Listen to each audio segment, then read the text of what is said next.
You guys will find that you have passions, and having a passion is a gift.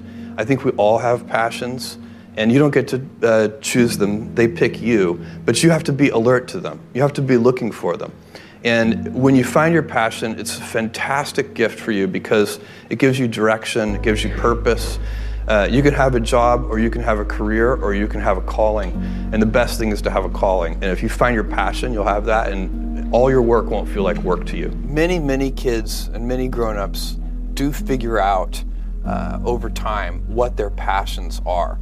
And sometimes we let I don't think it's that hard. I think what happens though sometimes is that we let our intellectual selves overrule those passions.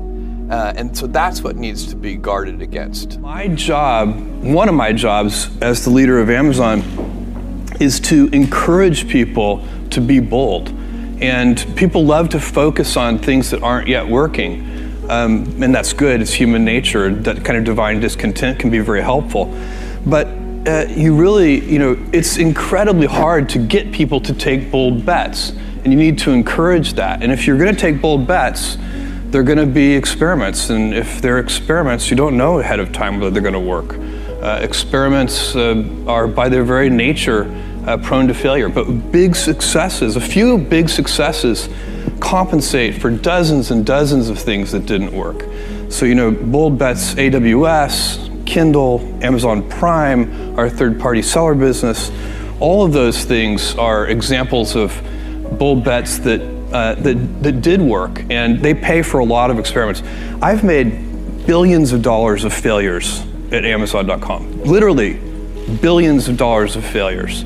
And you might remember Pets.com or Cosmo, or give myself a root canal with no anesthesia very easily. None of those things are fun, but they don't matter. What really matters is companies that don't continue to experiment, companies that don't embrace failure. They eventually get in a desperate position where the only thing they can do is make a kind of Hail Mary bet at the very end of their corporate existence. Whereas companies that are,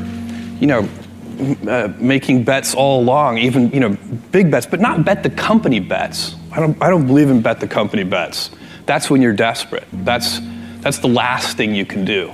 It's not, you could be out of work and have terrible work-life balance. Even though you've got all the time in the world, you could just feel like, oh my God, I'm miserable, and you would be draining energy. And so you have to find that harmony. It's a much better word. And I think for most people, it's about meaning. People want to know that they're doing something interesting and useful. And for us, because of the challenges that we have chosen for ourselves, we get to work in the future, and it's super fun to work in the future for the right kind of person. You need to be nimble and robust. So you need to be able to take a punch, and you also need to be quick and innovative and doing new things at a high speed. That's the best defense against the future. And you have to always be leaning into the future. If you're leaning away from the future is going to win every time. Never, ever, ever lean away from the future. We all have adversity in our lives. I doubt if you really, if you know somebody, any friend or anybody that you talk to, there's no lack of adversity. And by the way, that's good, because it's what teaches us how to get back up. You fall down, you get back up. It always happens.